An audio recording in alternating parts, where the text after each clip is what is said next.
प्रताप नुकताच वर्कआउटवरून घरात आला आणि त्याने मालती काकीला पाहिलं. मालती काकी अडगळीच्या खोलीच्या दरवाजातून आत पाहताना दिसली प्रतापला. काकीने त्या मुलीला पाहिलं बहुतेक, असं तो मनात म्हणाला आणि मालती काकीच्या दिशेने चालू लागला. मालती काकी खोलीत जाणार तेवढ्यात प्रताप काकी मोठ्याने साद घालतो. तशी काकी वळून मागे प्रतापकडे पाहत म्हणते, बरं झालं तू आलास प्रताप. ही सुंदर मुलगी कोण आहे? काकी, बायको आहे ती माझी. प्रताप अगदी सहज म्हणाला. काय? काकी आश्चर्याने आणि खूप खुश होत म्हणाला, पण तू केव्हा लग्न केलंस? घरच्यांना काही न सांगता? असो, पण सून खूप आवडली मला. त्या प्रतापजवळ येत म्हणाल्या. काकी, जास्त खुश होण्याची गरज नाही. काही दिवसांसाठीची बायको आहे ती. बायको कसली? मेड समज. तुला हवं ते काम करून घेऊ शकतेस काकी तू तिच्याकडून. घरच्या सर्व मेड्सना सुट्टीवर पाठव काही दिवसांसाठी. ही करेल सर्व काम. फुकटचं बसून खायला नाही मिळणार तिला इथे. काय बोलतोस हे प्रताप तू? काकी थोडं चिडून म्हणाल्या. बायकोसोबत असं कोण वागतं? काकी, मी म्हटलं ना, तात्पुरती बायको आहे ती माझी. तिला सुनेचा कोणताच अधिकार नसणार आहे आपल्या घरी. तिच्या बापाला अद्दल घडवण्यासाठी हे लग्न केले मी. माझं काम तिच्या बापाने केलं की ती जाईल तिच्या घरी. तोपर्यंत घे काकी तुला पाहिजे तेवढी कामं तिच्याकडून करून. शुभ्रा दरवाजाजवळ उभी राहून प्रतापचं बोलणं ऐकत असते. प्रताप, मला नाही पटत तुझं हे वागणं. तू तिला घरी घेऊन आलास ना आता. मी माझ्या सुनेला तू म्हणतोस तशी वागणूक नाही देणार. मला खूप आवडली तुझी बायको प्रताप. काकी, तुला जसं वागायचं आहे तिच्यासोबत तसं वाग. मला काहीच फरक पडत नाही.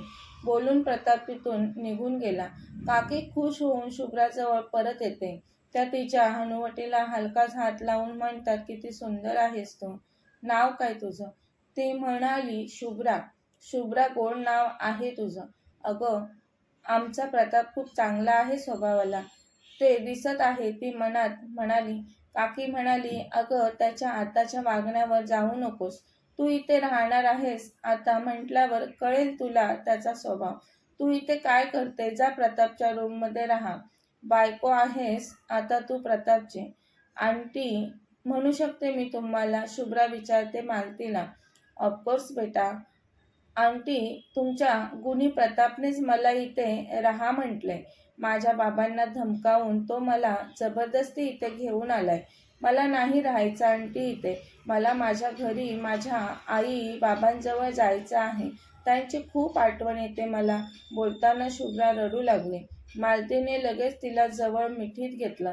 मला समजतंय शुभ्रा, पण तू रडू नकोस. प्रतापच्या या निर्णयात मी तुझी काहीच मदत नाही करू शकणार. मालती स्पष्टच बोलली. उगाचच खोट्या आशेवर शुभ्राला ठेवणं तिला योग्य नाही वाटलं. तू रडू नकोस, काहीतरी मार्ग नक्कीच निघेल. ती शुभ्राला धीर देत म्हणाली. तू चल माझ्यासोबत, फ्रेश होऊन घे. मालती शुभ्राला त्यांची मुलगी सना तिच्या रूममध्ये घेऊन जाते. मालती सनाचा ड्रेस शुभ्राला देत म्हणाली, हा घे ड्रेस तुला चेंज करण्यासाठी आणि फ्रेश होऊन लगेच खाली ये. मी तुझ्या नाश्त्याचं पाहते. ठीक आहे आंटी, शुभ्रा म्हणते. शुभ्रा फ्रेश होऊन लिव्हिंग रूममध्ये आल्यावर पाहते तर डायनिंग टेबलवर सर्वच नाश्ता करत बसलेले. प्रताप नव्हता तिथे. ते पाहून ती मनात म्हणते, हा मूर्ख मला इथे आणून कुठे गायब झाला आता. आता याच्या घरच्यांनी मला प्रश्न केले तर मी काय उत्तर देऊ? तेवढ्यात मालती बोलते, शुभ्रा आली तू? हे पटकन नाश्ता करून घे. पटकन नाश्ता करून घे. प्रतापची आई दामिनी, मालतीचे मिस्टर, प्रतापचे काका मोहन आणि प्रतापचे आजोबा आबा, दामिनीचा भाऊ गजू आणि त्याची मुलगी अवनी सर्वच शुभ्राकडे पाहतात, ही कोण म्हणून. शुभ्रा नुकतीच आंघोळ करून आलेली, त्यामुळे उमळलेल्या फुलासारखी टवटवीत अतिशय सुंदर दिसत होती. मालतीकडे पाहून दामिनी म्हणते, ही कोण? मालतीला प्रतापची बायको असं लगेच सांगायला थोडी भीती वाटली, कारण दामिनीचा स्वभाव मालतीला माहीत होता आणि प्रतापसाठी दामिनीने तिच्या भावाची गजूची मुलगी अवनी हिची सून म्हणून निवड केलेली हे मालतीला माहीत होतं. मालती ताई ते प करू लागली. काय बोलायचं मालतीला सुचेनाच. तेवढ्यात जिना उतरून समोरून प्रताप येतो. मॉम, काका, आबा, ही माझी बायको आहे. कालच मी लग्न केलं हिच्यासोबत. दामिनीची रिॲक्शन काय अशी होती. अतिशय राग येतो दामिनीला. त्या रागाने लगेच उठून उभ्या राहतात. प्रताप, काय बोलतोयस हे तू? कळतंय का तुझं तुला? ही कुठची कोण मुलगी घरात घेऊन आलास बायको म्हणून? अवनी बाबा म्हणत भोकांड पसरून रडत गजूच्या गळ्यात पडते. गजू, ताई, हे योग्य नाही केलं तुझ्या प्रतापने, दामिनीला बोलतो. गजू, तू जरा थांबशील का? मला बोलू देत आधी प्रतापच्यात. प्रताप, तुला माहिती आहे ना मी अवनीसोबत तुझं लग्न लावून देणार आहे. असं असताना तू लग्न या मुलीसोबत केलंस. मला ही मुलगी सून म्हणून पसंत नाही आणि अजिबात मान्यही नाही. हिला सुनेचा अधिकार या घरात कधीच मिळणार नाही. मॉम, मी कुठे म्हणतोय हिला सुनेचा अधिकार दे म्हणून. नको देऊस मॉम हिला कोणताच अधिकार. तात्पुरती बायको आहे मॉम माझीही. हिच्या बापाने माझ्या पायावर नाक घासलं आणि काही पेपर्सवर सही केली की हिला पाठवून देईल मी हिच्या घरी. ते काहीही असो, पण तुला तिच्यासोबत लग्न करून घरी आणायला नाही पाहिजे होतं हिला. मोहन म्हणतात, प्रताप, दामिनी वहिनी बरोबर बोलतायत. तू या मुलीसोबत लग्न करायला नको हवं होतंस. असं एखाद्याच्या मुलीसोबत लग्न करून तुला वाटेल तेव्हा तिला तिच्या आईवडिलांच्या घरी पाठवून देणं योग्य नाही. तुझ्या बिझनेसमध्ये मी कधी लक्ष घातलं नाही प्रताप, पण असं माणसांना ब्लॅकमेल करून धमकावून बिझनेस करू नकोस. प्रामाणिकपणे आणि कोणाचीही मनं न दुखवता बिझनेस कर. मोठा हो, काही प्रॉब्लेम नाही त्यात. तू हे जे काही केलं ते अजिबात योग्य नाही, बोलतात मोहन प्रतापला. मालती, माझं झालं खाऊन बोलून मोहन ऑफिसला निघून जातात. दामिनीही जातात लगेच प्रतापकडे रागाने पाहून. अवनी प्रतापजवळ येऊन प्रतापचा हात हातात घेत बोलते, प्रताप, मी माझ्या बालपणापासून फक्त तुझ्यावरच प्रेम केलं. कधीच दुसऱ्या कोणाचा विचार नाही केला. माझं खूप प्रेम आहे प्रताप तुमच्यावर. मी आपल्या लग्नाची खूप स्वप्न पाहिलेत. मला असं नाराज करू नका प्रताप तुम्ही. तुमच्याशिवाय मी नाही जगू शकणार. गजू बोलतो, अवनी, प्रताप बोलतोय ना हे लग्न तात्पुरतं आहे. मग तू स्वतःला त्रास करून घेऊ नकोस बाळा. बाबा, माझा होणारा नवरा दुसऱ्या मुलीसोबत लग्न करून आलाय. त्रास कसा नको करून घेऊ बाबा मी. त्रास तर होणारच ना. खूप त्रास होतोय मला बाबा. हे सगळं अजिबात सहन होत नाही मला, बोलून अवनी रडू लागली. गजू प्रतापला रागाने बोलतो, या मुलीला लवकर तुझ्या आयुष्यातून घालव. मला माझ्या मुलीची अवस्था नाही पाहावत. मामा, तुला मी कित्येक वेळा सांगितलंय मी तुझ्या मुलीसोबत लग्न नाही करणार. तुझ्या मॉमने वचन दिले मला तुझं लग्न माझ्या अवनीसोबत लावेन म्हणून. बोलून गजू चल अवनी बोलत तो तिला तिथून घेऊन निघून जातो. आबा सर्वांचे म्हणणं शांतपणे ऐकत असतात. काय कटकट आहे गजू मामाची, प्रताप वैतागून स्वतःशीच बोलतो. काकी, मी ऑफिसला चाललो, प्रताप बोलून तोही जातो. आता राहतात तिथे फक्त मालती, आबा आणि शुभ्रा. आबा बोलतात, ए बेटा, ये बस इथे. जे काही घडलं ते तू काहीच मनावर घेऊ नकोस. मालती, नाश्ता वाढ हिला, आबा बोलतात. मालती बोलते, हो आबा. भूक लागली असेल पोरी तुला, तू नाश्ता कर. आबा म्हणतात तसं शुभ्रा मालती काकीकडे पाहते. त्या नजरेनेच खा म्हणून खुणवतात तिला. ती एकदा आबांकडे आणि एकदा मालती काकींकडे पाहते. आबा बोलतात, खा पोरी, कसलाच विचार नको करू. शुभ्राला भूक तर खूपच लागलेली. कालपासून ती उपाशी होती, ती आता खाऊ लागते. वाईट वाटत असतं तिला अवनीचा आणि प्रतापचा खूप राग येत असतो. ती मनात म्हणते, त्या मुलीचं प्रेम आहे या राक्षसावर आणि हा मला इथे लग्न करून घेऊन आला. मूर्ख कुठचा. विचार तर खूप येतात तिच्या मनात, पण पोटाची भूक फार बेकार. ती थोडी कोणासाठी थांबते. पोटासाठी म्हणून नाश्ता करते ती. दामिनी विश्वासरावांच्या आणि त्यांच्या रूममध्ये येऊन रागाने तणफणत एरझारे मारत होता. बेडवर आजाराने पडून असणाऱ्या विश्वासरावांच्या बाजूला बेडवर बसत दामिनी म्हणाल्या, अहो, बरं झालं तुम्ही बेडवर पडून आहात, नाहीतर आपल्या प्रतापचे प्रताप पाहून तुम्हाला खूप वाईट वाटलं असतं. मी गजूला शब्द दिलेला खूप वर्षांपूर्वी तुझ्या अवनीला माझी सून करून घेईन म्हणून, पण प्रतापने एका दुसऱ्याच कुठल्या कोण जाणे कोणत्या खानदानाची आहे ती मुलगी तिच्यासोबत लग्न केलं आणि तिला घरी घेऊन सुद्धा आला. तो म्हणतोय लग्न तात्पुरतं आहे, मी सोडणार आहे तिला, पण मुळात त्याने लग्न करायलाच नाही पाहिजे होतं त्या मुलीसोबत. ही एवढी सर्व प्रॉपर्टी कुठच्या कुणाच्या घशात नाही जाऊ देणार मी. माझ्या भावाची मुलगी आली पाहिजे. या घरची सून लक्ष्मीच्या पावलांनी. विश्वासरावांचं संपूर्ण शरीर त्यांना लकवा मारल्यामुळे हलत नव्हतं, पण दामिनी काय बोलत होती हे ऐकून त्यांचे श्वास वाढतात, छाती जोरजोरात वरखाली होऊ लागते.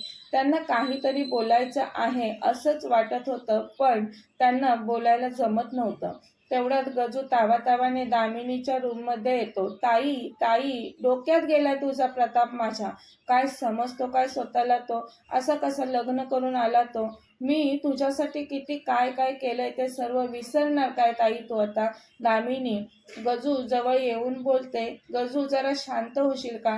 प्रताप काय म्हणाला ते ऐकलं नाहीस का तू? हे लग्न त्याने मनापासून नाही केलं. त्याच्या बिझनेसचा भाग आहे तो एक. त्याचं काम झालं की देईल तो त्या मुलीला सोडून, आणि त्याने तसं नाही केलं तर आपण आहोतच की. गजू तिला सळो की पळो करायला इथून. दामिनी क्रूरपणे हसत म्हणाली, अगं ताई, पण माझ्या पोरगीच्या आनंदात हे मध्येच कसलं नातं? अगं किती प्रेमाने त्यांच्या लग्नाची तयारी करत होती ती.